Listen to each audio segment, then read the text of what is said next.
Hello everyone, আমি প্রিয়াঙ্কা। নতুন একটা ভিডিওতে অনেক স্বাগত। দেখো, ঘুম থেকে উঠেই শাড়ি টাড়ি পরে একদম রেডি হয়ে চলে গেছি স্কুলে। কারণটা হচ্ছে আজকে দুষ্টু স্কুলে খাতা দেখাবে। আর এদিকে দেখছো সব বান্ধবীরা একসাথে একটু হাসি মজা করছিলাম, গল্প করছিলাম অনেক দিন পরে, যেহেতু সবার সাথে দেখা। তারপরে তো বাড়িতে চলে এসেছি, এসেই কাজে লেগে পড়েছি। আর এদিকে জানলাটা খুলে নিচ্ছি।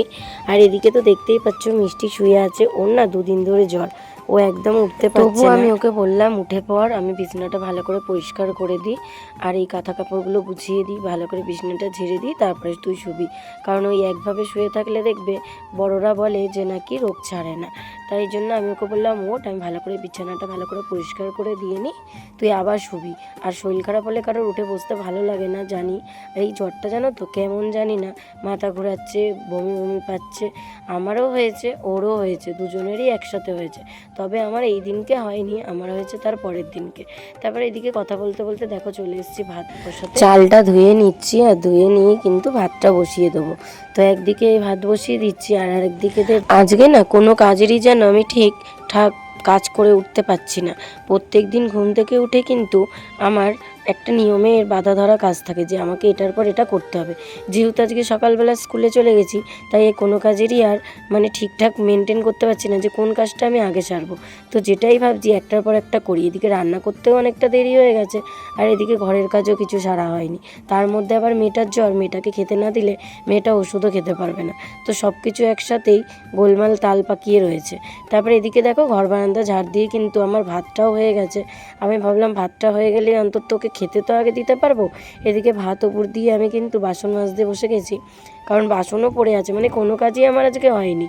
তো একে একেই সব কাজ সারছি, কাজ সারতে সারতে প্রায় অনেক দেরিও হয়ে গেছে। আর ওদিকে ভাত করবো, আর এদিকে প্রেশার কুকারে ভাবছি একটু টক ডাল করে নেবো। তো মুখটা কারোরই ভালো নেই, তো একটু টক ডাল হলে খেতে ভালো লাগবে। তারপরেই দুষ্টুর স্কুল থেকে আসার পথে বাজার থেকে আমি একটু চিংড়ি মাছ নিয়ে এসেছিলাম, কারণ মিষ্টি না চিংড়ি মাছ খেতে খুব ভালোবাসে। তারপরে ভাবলাম চিংড়ি মাছগুলোকেই ফ্রিজ থেকে বার করে নিই, বার করে একটু ভাপা করে দিই। ওর যেহেতু মুখটা ভালো না, তাহলেও একটু ভাত খেতে পারবে। কিন্তু আর কি, আমি তো করে দিয়েছি, কিন্তু ও না একটুকুই ভাত খেতে পারেনি। চিংড়ি মাছগুলো ছাড়াতে ছাড়াতেই একটু সর্ষে বাটা দিয়ে ভাপা করে দেবো। তারপরেই মনে পড়লো যে ফ্রিজে তো একটু উচ্ছে আছে আর কুমড়ো আছে। যেহেতু মুখটা একদমই ভালো না, তাই জন্য ভাবলাম উচ্ছে আর কুমড়োটাও কেটে নিয়ে ভাজা করে নেবো। দেখবে জ্বরের মুখে একটু তেতো খেলে মুখটা কিন্তু ছাড়ে। তো সেটাই মনে মনে ভাবছিলাম যে রয়েছে যে খেলে। আর যেহেতু আজকে আমি আর মিষ্টি দুজনেই খাবো, সেহেতু অতটা চাপ নেই, যা হোক একটা কিছু রান্না করলেই হলো আর কি। কথা বলতে বলতে কিন্তু আমার সব চিংড়ি মাছগুলোই ছাড়ানো হয়ে গেছে। আর এদিকে নুন হলুদ ভালো করে মাখিয়ে চিংড়ি মাছগুলোকে হালকা তেলে ভেজে নেব। অনেকটা ভাজি না, কেননা অনেকটা ভাজলে না কেমন একটা শক্ত শক্ত খেতে লাগে, তাই জন্য একটু নাড়াচাড়া করে নিই। আর এদিকে সর্ষে আর কাঁচা লঙ্কা ভালো করে বেটে তারপরে কিন্তু এটা দিয়েই আমি একটু ভাপা টাইপ করে নেব। আর আমি চিংড়ি মাছ আনলে না এইভাবেই রান্না করি, খেতে কিন্তু খুব সুন্দর লাগে। আর এদিকে দেখো এই উচ্ছে কুমড়ো ভাজবো বলেছিলাম, সেটাই একটু কেটে নিচ্ছিলাম, না হলে না ভেজে।